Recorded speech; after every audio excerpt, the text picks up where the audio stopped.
She was humiliated for being sterile, but a widower gave her back the hope of becoming a mother. Sarah had always been a quiet, thoughtful woman who kept to herself. She worked in a small bookstore in the heart of town, surrounded by the scent of paper and old leather, a place where she could lose herself in stories that transported her to different worlds. Her life seemed peaceful to those around her, but inside she carried a deep, unspoken pain. Ever since she was a young girl, Sarah had dreamed of becoming a mother.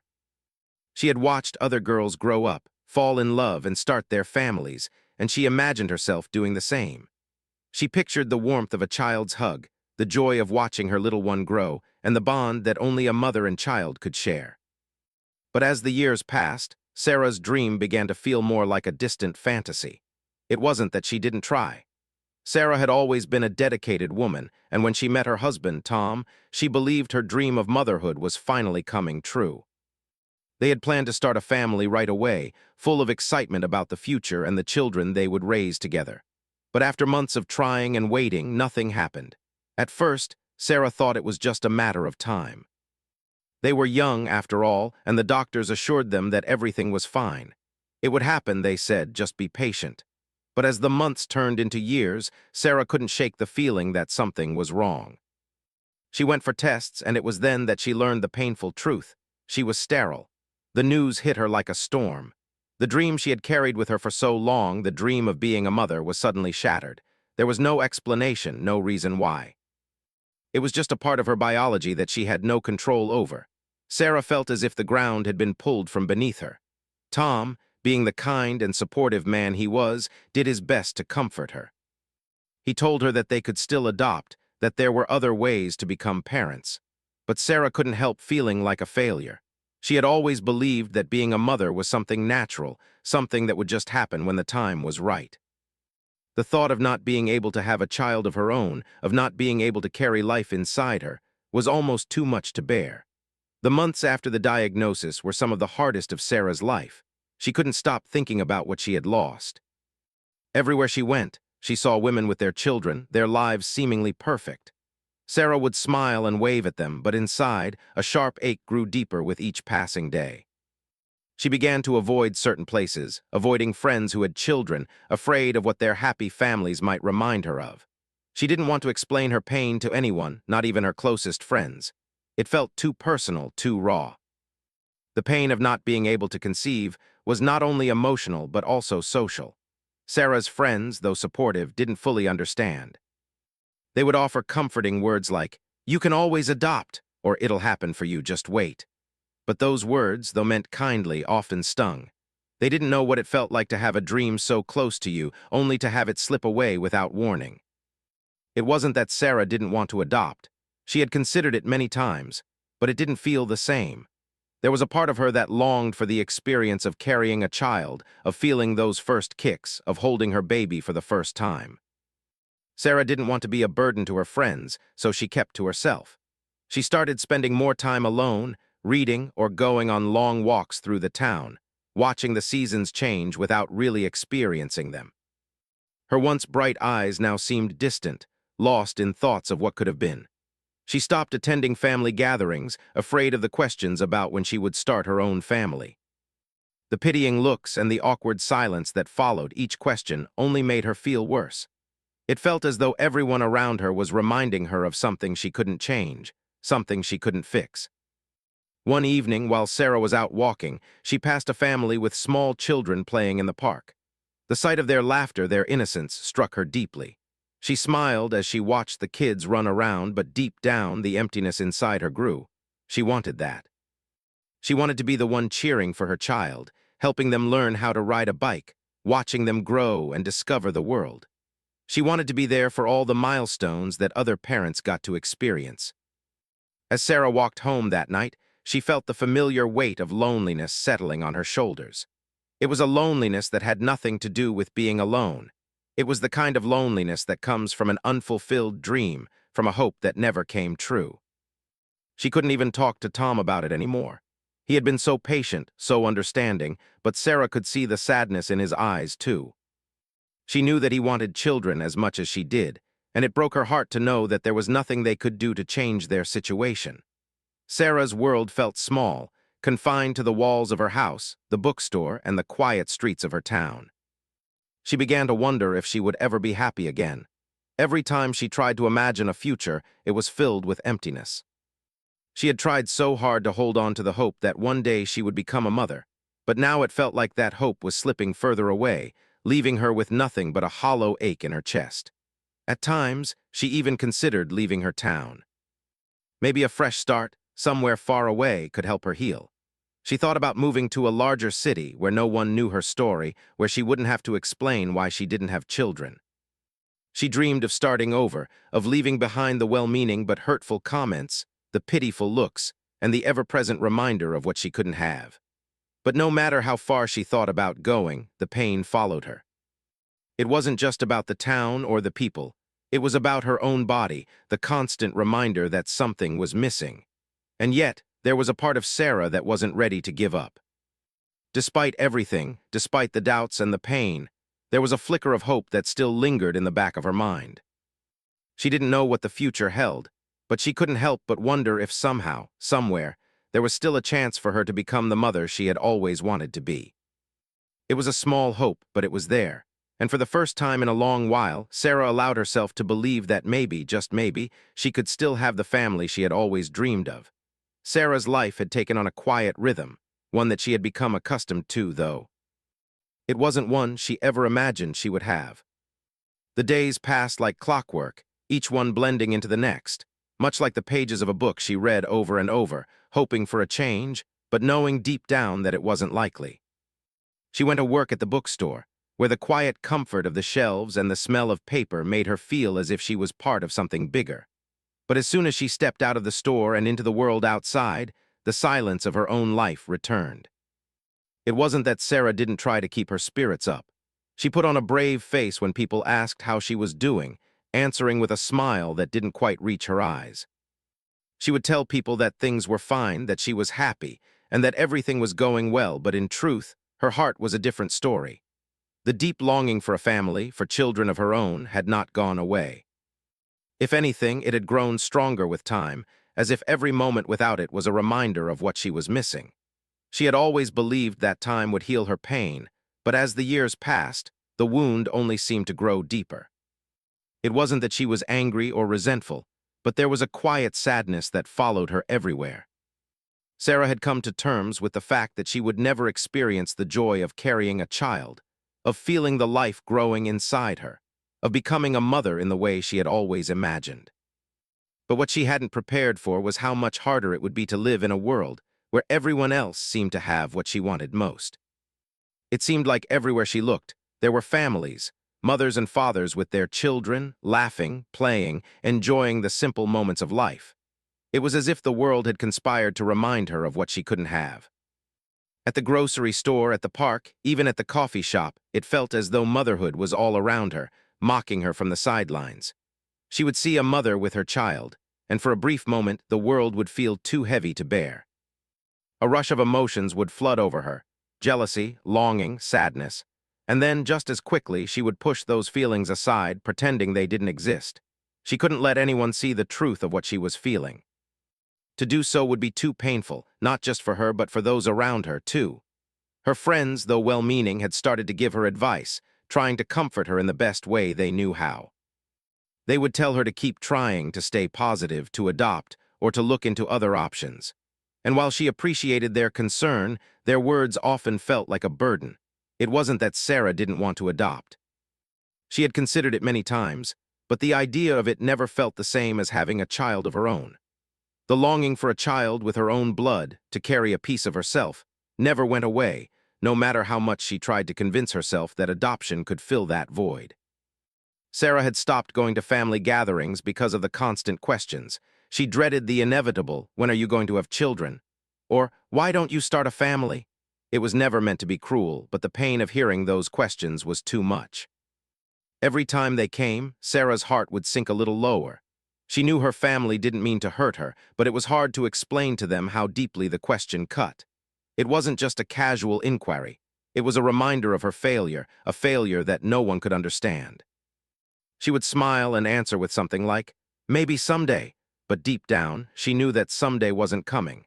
The worst part of all of this was the feeling of isolation that grew stronger with each passing day.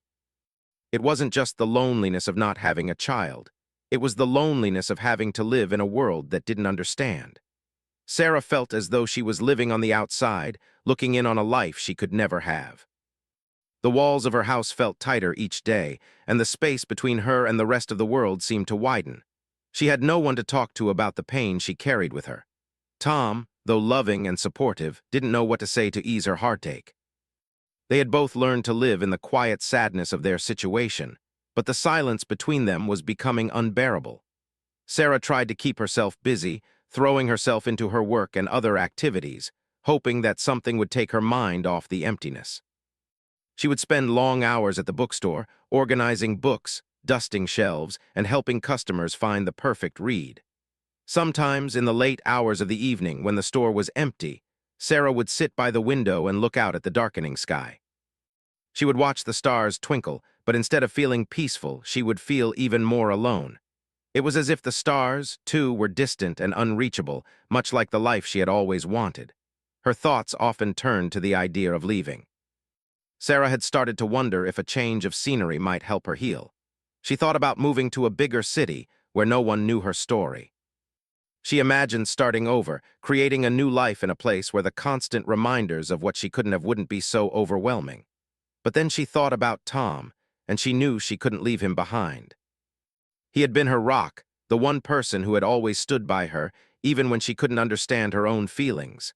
The thought of leaving him was more painful than the thought of staying.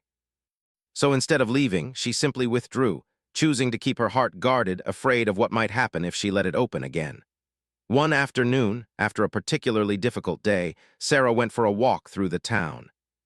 She didn't have any particular destination in mind, she just needed some time to herself. As she walked, she passed a park where children were playing. There was a group of mothers sitting on a bench, chatting and laughing, while their children ran around, their laughter filling the air. Sarah paused for a moment, watching them, and a sense of longing washed over her. She felt as though she were on the outside looking in, unable to join in their happiness, unable to experience the joy of being a mother herself. She walked away quickly, not wanting anyone to see her tears. But as she rounded the corner, something unexpected happened. She ran into Michael, a man she had met a few months earlier. Michael was a widower who lived in the house next door to hers. He had lost his wife to illness a few years ago and had been raising his young son alone ever since. They had exchanged polite greetings in passing, but this was the first time they had spoken for more than a few minutes. "Hey, Sarah," Michael said, his voice kind and gentle. "You okay?" Sarah hesitated for a moment, unsure of how to answer. But then, for some reason, she felt a sudden urge to talk to him, to share what she had been keeping inside for so long. And so, she did. She told him about her struggles, about the pain she carried every day, about the dream of becoming a mother that seemed to be slipping further away. Michael listened quietly, never interrupting, never offering advice. He simply listened, and for the first time in a long while, Sarah felt heard. When she finished, he smiled softly. "You're stronger than you think," he said. "I know it's hard, but you're not alone." Those simple words, spoken with such sincerity, brought a sense of peace to Sarah that she hadn't felt in years. Michael didn't offer solutions or make promises, but just knowing that someone understood her pain made all the difference. It was the first step toward something new, something that might just change her life in ways she couldn't imagine yet. After that brief but meaningful conversation with Michael, Sarah felt a sense of peace she hadn't felt in a long time. It was as though someone had finally seen her for who she really was, not just the woman who had failed to become a mother, but the woman who had been carrying a deep, quiet pain all these years. She had always been so careful to keep her emotions in check, so afraid of burdening anyone else with her sorrow. But Michael hadn't judged her. He had listened, and for the first time in years, she felt understood. In the days that followed, Sarah found herself thinking about Michael more and more. He had a quiet strength about him, a kindness that seemed to radiate from within. He wasn't like the others who offered empty words of comfort. There was something genuine about him, something real that made her feel as though she wasn't alone in the world. She began to look forward to their encounters. Sometimes they would run into each other while walking in the neighborhood, or he would stop by the bookstore to chat for a few minutes. Their conversations, at first brief, became longer and more meaningful as they shared their stories, their hopes, and even their fears. Michael had told her about his life, about his wife's illness, and how he had raised his son, Jack, alone. He had been devastated by her loss but had learned to keep going for the sake of his child. Sarah admired his resilience, the way he had picked up the pieces of his life and continued to care for his son, even when it felt like the world was falling apart around him. He didn't speak of his wife with sadness or regret, but with a quiet love that made Sarah realize how deep his feelings ran. One afternoon, as they sat on the bench outside the bookstore, sipping coffee and watching the world go by, Michael brought up the topic of family again. Sarah had been hesitant to talk about it after their last conversation, but Michael seemed to understand her unspoken fears. "You know," Michael began, his voice thoughtful, "there's more than one way to have a family. I used to think that having children of my own was the only way, but after raising Jack, I realized that family isn't always about biology. It's about love, care, and connection. If you really want to be a mother, there's always a way. It might not be the way you imagined, but it's still real." His words struck Sarah deeply. She had always believed that motherhood meant carrying a child of her own, experiencing the physical bond of pregnancy and childbirth. But Michael was offering her a different perspective, one she hadn't considered before. She had always pushed the idea of adoption aside, convinced that it wasn't the same. But now, sitting next to Michael, hearing his quiet wisdom, Sarah began to wonder if she had been wrong all along. Maybe there was more than one path to motherhood. Maybe she could still create the family she had always dreamed of, even if it wasn't in the way she had envisioned. As the weeks passed, Sarah began to open up more to the idea of adoption. She spent hours researching, reading about the process, and learning about the many children waiting for loving families. The more she learned, the more she felt that this might be the answer she had been searching for all these years. But there were still doubts, fears that lingered in the back of her mind. Was she ready? Could she truly love a child who wasn't biologically hers? Would she be able to handle the challenges of adoption, the unknowns that came with it? Michael never pushed her. He simply supported her as she worked through her feelings, offering encouragement when she needed it and space when she needed time to think. Slowly, she began to realize that her hesitation wasn't about the child. It was about her own insecurities. She feared that she would never be enough, that she wouldn't be able to provide the love and care that a child deserved. But Michael had been a father to Jack, and from everything she saw, he had done an incredible job. He had shown her that love wasn't about perfection. It was about giving what you had and doing your best with what you could offer. One evening, as Sarah sat in her small living room looking through adoption profiles online, she felt a sense of determination she hadn't felt before. She was ready to take the next step. She wasn't sure what the future held, but for the first time in years, she felt hopeful. She realized that her dream of becoming a mother hadn't died. It had simply transformed into something different, something more meaningful. The next day, Sarah called a local adoption agency. She was nervous as she dialed the number, her heart racing with anticipation. When a kind voice answered on the other end of the line, Sarah explained that she was interested in learning more about adoption. The woman at the agency was warm and welcoming, and she patiently explained the process, answering all of Sarah's questions. As they spoke, Sarah felt a wave of relief wash over her. This was real. This was happening. She was taking control of her future, and for the first time in a long time, she felt a sense of purpose. Over the next few weeks, Sarah and Michael grew even closer. Their conversations about adoption became more frequent, and Michael's support never wavered. He had always known that adopting a child could be a life-changing decision, and he wanted to be there for Sarah every step of the way. He told her that if she decided to go through with it, he would be there to help her, to offer advice, or simply to be a shoulder to lean on.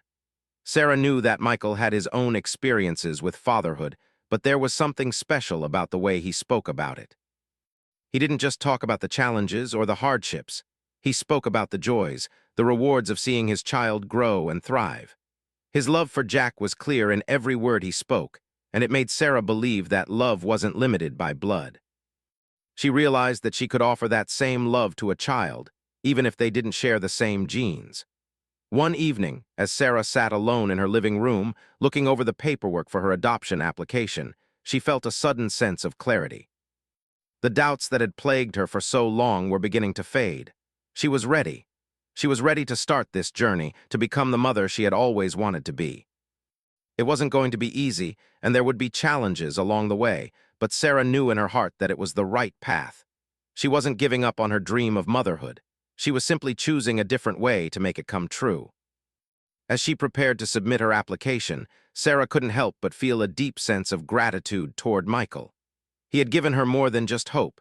He had shown her that there was more than one way to create a family, and that love was the most important thing of all. With his support, Sarah felt stronger than ever, ready to take on whatever challenges the future might hold. For the first time in years, Sarah felt excited about the future. The path ahead was as Sarah submitted her adoption application. A wave of emotions washed over her. There was a mix of excitement, hope, and perhaps for the first time in years, a sense of purpose that had been absent from her life. She had always dreamed of becoming a mother, and now, for the first time, it felt like that dream was within her reach. The decision to adopt had not come easily, and there were still moments when doubt crept in. Would she be able to handle the responsibility? Would she be a good enough mother, even though the child wouldn't be biologically hers? But those doubts were slowly being replaced by a deep sense of determination. Sarah had spent so many years longing for something she couldn't have, and now she was finally taking control of her future. She was choosing a different path, but it was still a path that led to motherhood. She wasn't giving up. She was opening herself up to something new, something that was just as meaningful as the dream she had once held so tightly. The next few weeks were filled with a whirlwind of paperwork, meetings, and phone calls. The adoption agency was kind and supportive, guiding Sarah through every step of the process. The forms were long and detailed, asking questions about her background, her family, and her reasons for wanting to adopt. Some of the questions made Sarah pause, as they required her to think deeply about the kind of parent she hoped to be. But every time she found herself feeling unsure, she remembered Michael's words. Family isn't about biology, it's about love. And with that thought, she kept moving forward. Michael, as always, was there to support her. He checked in regularly, offering encouragement and advice. Sometimes they would meet for coffee, and Sarah would share her progress, expressing her excitement and her concerns. Michael listened intently, never rushing her, and always offering words of comfort when she needed them most. His own experiences with raising Jack as a single father had given him a unique perspective on parenting, and he was more than happy to share his wisdom with Sarah. He talked about the ups and downs, the challenges that came with being a parent, but also the immeasurable joy that came from watching a child grow and learn. As the days went by, Sarah began to feel a growing sense of connection to the child she was hoping to adopt. She spent hours reading about adoption stories, watching documentaries, and learning about the experiences of other parents who had gone through the same journey. She read stories of children who had found their forever homes and the transformative power of love. Each story filled her with a sense of excitement, and she began to envision herself as a mother, her child's mother, providing a loving, safe home for them. But even as her excitement grew, Sarah couldn't deny the reality of the challenges that lay ahead. Adoption was not without its hurdles. There would be interviews, home visits, and of course the waiting. The waiting was perhaps the hardest part. Every day, Sarah wondered when she would hear from the agency. Would they find the right match for her? Would a child be placed in her care? She had learned that the process could take months, even years, and that uncertainty gnawed at her. There were moments when she felt impatient, frustrated with the unknown. But each time those feelings crept in, she reminded herself that this was a journey worth taking, and it would be worth every step. One day, after what felt like weeks of waiting, Sarah received a phone call from the adoption agency. Her heart raced as she picked up the receiver. The voice on the other end was warm and professional, explaining that they had a child who might be a good fit for her. A boy, around the age of 4, who had been living in foster care for the past year. The caseworker described the child's personality, his likes and dislikes, his quirks and habits. She spoke about his love for reading, his fondness for animals, and his shy but curious nature. As the caseworker spoke, Sarah felt a surge of emotion. This could be the moment she had been waiting for. This could be the child she would soon call her own. The agency explained that the next step was to meet the child to see if there was a connection between them. Sarah agreed, her heart pounding in her chest. She had heard that it wasn't uncommon for these initial meetings to be brief, just a chance to see if they clicked. But Sarah couldn't help but feel like this could be the start of something truly special. A few days later, Sarah found herself sitting in a brightly lit room at the adoption agency. The walls were adorned with colorful drawings and paintings, and the scent of crayons and paper filled the air. She had arrived early, her nerves on edge. She was ready to meet the child, but at the same time, she wasn't sure what to expect. What if there was no connection? What if the child didn't like her, or worse, what if she didn't feel a connection with him? Her thoughts were interrupted by the sound of a door opening. The caseworker walked in, followed by a little boy.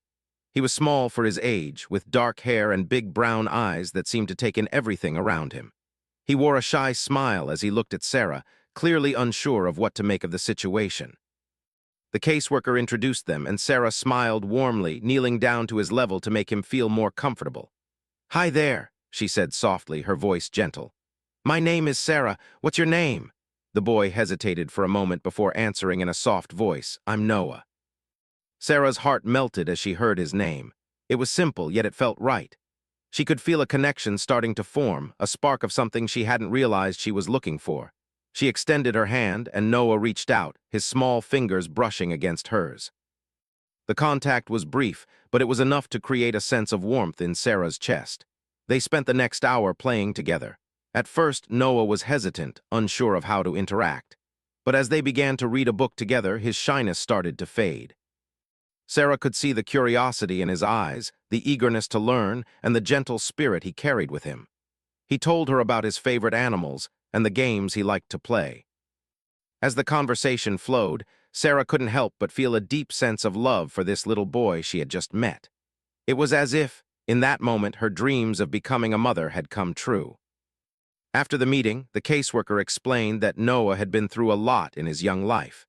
He had spent time in several foster homes before being placed in this one, and while he was loved and cared for, he had never had the stability of a permanent family. The caseworker said it would take time for Noah to adjust, but she believed they could make a great match. Sarah's heart swelled with emotion as she listened to the caseworker's words. She knew that the journey ahead would be difficult, but she also knew that it was a journey worth taking. She was ready to provide the love and stability that Noah needed. She was ready to become his mother. Over the next few weeks, Sarah and Noah had more meetings, and each one strengthened their bond. She visited him regularly, reading stories, playing games, and getting to know him better. With each visit, Sarah's love for Noah grew deeper. She saw in him the same spark of curiosity and wonder that had once filled her own heart, and she couldn't wait to be there for him, to help him grow and thrive in a home full of love and support. Finally, after what seemed like an eternity, the adoption was approved. Sarah was officially Noah's mother. The paperwork was signed and the transition began. When she first brought Noah home, it was a mix of emotions. There was joy, excitement, and a little bit of fear. But most of all, there was a deep sense of peace. This was what she had been waiting for. This was the family she had always dreamed of. As Sarah looked at Noah, sitting at the kitchen table with a big smile on his face, she knew that her journey had only just begun. There would be challenges ahead, no doubt, but she also knew that they would face them together. She was a mother now, and Noah was her son. And in that moment, she realized that the love she had always dreamed of, the family she had always wanted, was right here in front of her. The first few weeks after Noah officially came to live with Sarah were both challenging and beautiful. Sarah had known that there would be adjustments. She had been warned by the adoption agency and even Michael, who shared his own experiences of the challenges he had faced as a single father. But no amount of advice could have fully prepared Sarah for the reality of bringing a child into her home. Noah was quiet at first. He had been through so much in his young life, and it showed in his cautious nature. When he first arrived, he was careful about everything. He would look around the house as though he was waiting for something to change, unsure of where he belonged. It broke Sarah's heart to see him like that. She knew that he had been through a lot of transitions before, but this time it was different. This time he had a mother who was ready to give him all the love and stability he needed. Sarah's house, once quiet and solitary, now felt full of life. There were toys scattered across the living room, books stacked on the coffee table, and the sound of laughter filling the rooms. At first, it felt a little overwhelming. Sarah wasn't used to having so much noise and activity, but she loved it.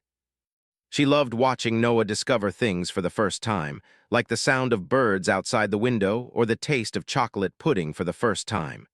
Every little moment was a victory, a sign that she was doing the right thing. The nights, however, were the hardest.